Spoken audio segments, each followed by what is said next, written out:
Our next section will cover the medial structures of the knee. In the medial side of the knee, we'll be looking at the tibial collateral ligament, the so-called MCL, the medial meniscus and tibiofemoral joint space, as well as the pes anserine tendons and bursae. The most common aspects of sonography of the knee are going to focus on the MCL and the pes bursa, but we should take a good look at the tibiofemoral joint space to evaluate for arthritic spurring in the right population and look for meniscal pathologies such as meniscal cysts. The patient is again placed supine or side-lying with the leg slightly externally rotated. It can be examined with the leg either fully extended or again in a 20 to 30 degree of knee flexion. Let's review the anatomy of this section. Let's review with essential anatomy the important structures of the medial side of the knee that we'll see with ultrasound. We're going to look at the front of the knee here. I'm going to slightly rotate our model to the medial aspect. We will remove a layer and we'll quickly come into seeing the sartorius being very superficial, the gracilis, and then slightly posteriorly is the semitendinosus tendon coming in to form a broad attachment at the pes anserine bursa. Just below this is the medial collateral ligament, which runs just posteriorly to the pes. Removing some layers, we'll get a better view of this.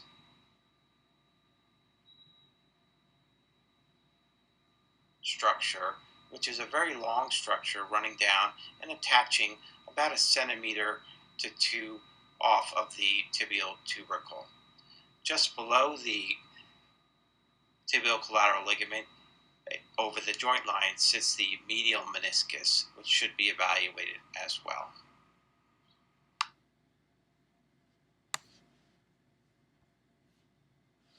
Let's look at the tibial collateral ligament MCL in a little bit greater detail. It has 2 layers, both a superficial and a deep aspect, and runs a slightly oblique course from the medial femoral condyle at the adductor tubercle to the medial aspect of the tibia posteriorly. It's quite a long ligament, measuring up to approximately 12 centimeters. It's important to assess both the superficial and deep portions, particularly the deep portions of the meniscofemoral and meniscotibial ligaments at the joint line. Let's review how to scan this in the longitudinal plane, focusing on that view first. It may be helpful in many cases to perform a slight valgus load to dynamically test the ligament as well. We'll look at that as well. Here's a positioning in the longitudinal approach with the patient slightly side-lying.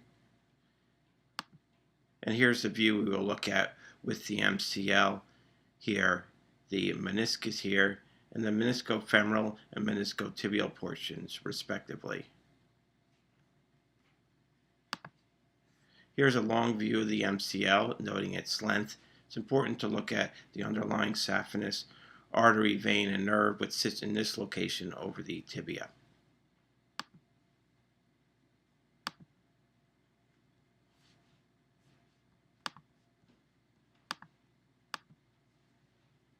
Let's look at how to scan this MCL and medial meniscus. What we'll be looking at is the medial collateral ligament as well as the medial meniscus.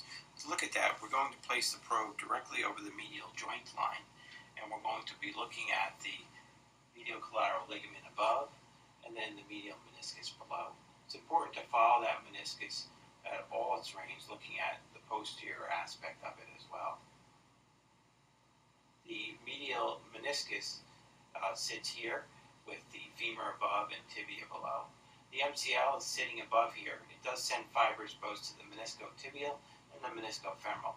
The MCL is a long ligament that runs all the way up top to the adductor tubercle here, and then we can follow it down. And as we follow it down, you have to make sure you keep your probe directly on the tibia as it comes down. It has a very long, broad attachment coming all the way down into this zone here.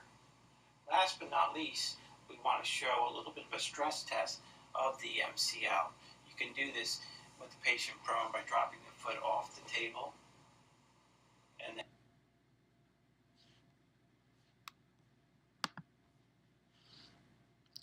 Now we'll take a closer look at the medial meniscus and the tibiofemoral joint space. These lie directly underneath the MCL, so are visualized in the same fashion. Be careful to look for arthritic spurring of the joint space with ultrasound. Again, dynamic testing can be helpful of the joint.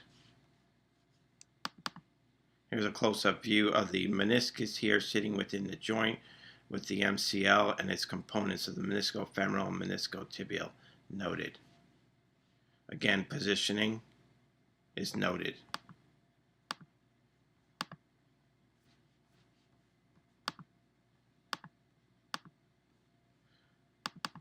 The medial meniscus and MCL in a dynamic fashion. Place the probe down again in your longitudinal fashion until you find the MCL above and the meniscus below.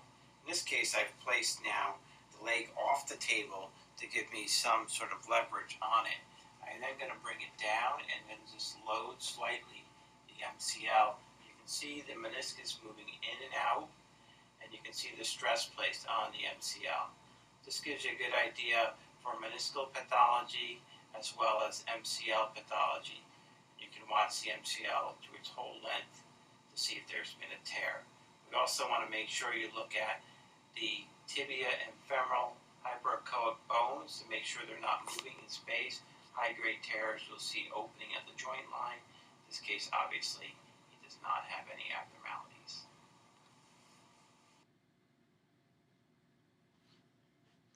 Let's last finish by looking at the pes anserine tendons and bursae. The pes anserine is made up of tendons of the sartorius, gracilis, and semitendinosus. Its tendons form a broad goose-foot attachment at the proximal tibia, slightly anterior to the MCL. The attachment is approximately 1 to 2 centimeters medial and distal to the tibial tubercle. The sartorius is very superficial muscle originating at the ASIS and running obliquely in the anterior thigh to join up with the gracilis and semitendinosus. It remains primarily muscular until its insertion. The gracilis is lying more medially in the thigh and originating from the ischium. It becomes a tendon around the adductor tubercle and joins to make the pes. The semitendinosus is part of the hamstring group and cuts around the front of the knee to attach with the pes. The bursae are located between the tendons themselves and the tibia and the bone. They are not visualized in a normal state. Let's review this anatomy. So we're looking at the medial aspect of the knee again using essential anatomy. We're going to rotate the knee to the medial aspect. We are then going to remove some layers looking at the pes anserine tendons. This is the sartorius, this is the gracilis, and then way in the back wrapping around here is the semitendinosus. This would be the semimembranosus, which does not attach at the pes.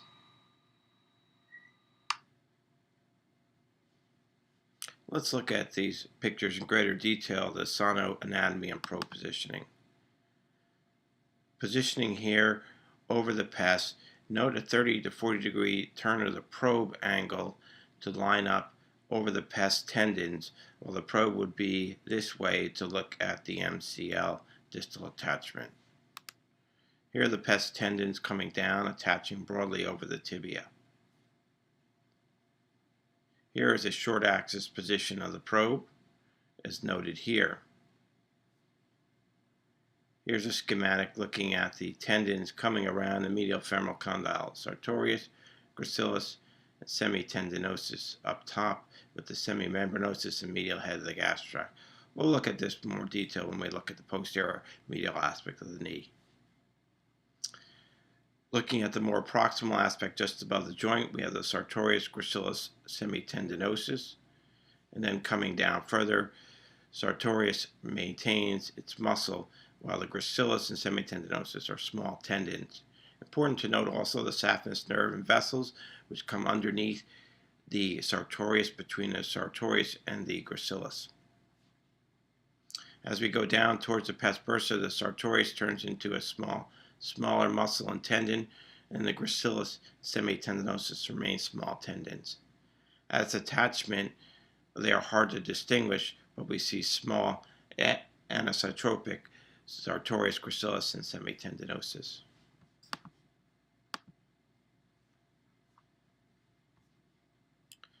Let's look at how to scan this. It's important to realize when we scan this that once you are distal to the MCL, pivot the probe approximately 30 to 40 degrees to line up longitudinally over the pes tendons. It will be difficult to distinguish each tendon in the longitudinal plane. If you desire to do this, you should go a short axial scan and slide down very carefully, examining each tendon individually. Let's look at how we do this.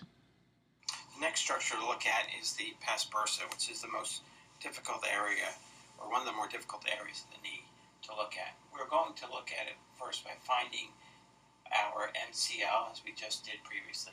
We will then follow the MCL to its most distal aspect, towards its attachment. As you come down to it, you'll see some hypoechoic and isoechoic spots here, which represent these tendons in a oblique fashion. Once I have this down at this location, I will then rotate the probe approximately 30 to 40 degrees to line up on those tendons coming down.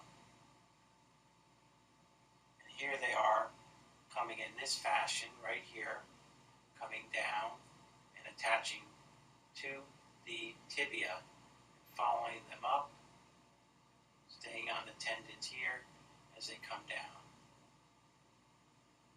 That is the pes tendons longitudinally.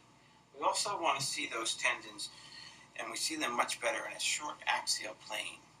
To see them better, we start by putting the probe at the distal third of the thigh and finding first the semitendinosus tendon at this location. And then we will follow those tendons down in this sort of pattern, and we'll go over this in greater detail in a second. But following this in the probe as the probe comes all the way down to its attachment. So let's review that and just looking at these positions in greater detail. Position 1, we're looking at the distal third of the thigh where we see the semitendinosus tendon. We're going to see the gracilis muscle here, and we're going to see the gracilis muscle here and the sartorius muscle here. So sartorius, gracilis, and semitendinosus. We will then move the probe down to position number 2, which is just below the knee, just above the knee joint, where we have semitendinosus. The gracilis has shortened, as we see here. We'll come to a small tendon up in here, and we have sartorius here. We will then move the probe down even further to position number 3, where we'll have semitendinosus, primarily all sartorius muscle, and gracilis, which is hidden in this section right here. We'll follow even down further and follow the sartorius muscle all the way down as it goes all the way down to its attachment here into the tibia.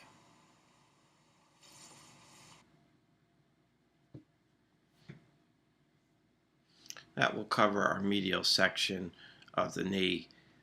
We will review a bit of the posterior medial structure in the posterior view and get another look at these tendons.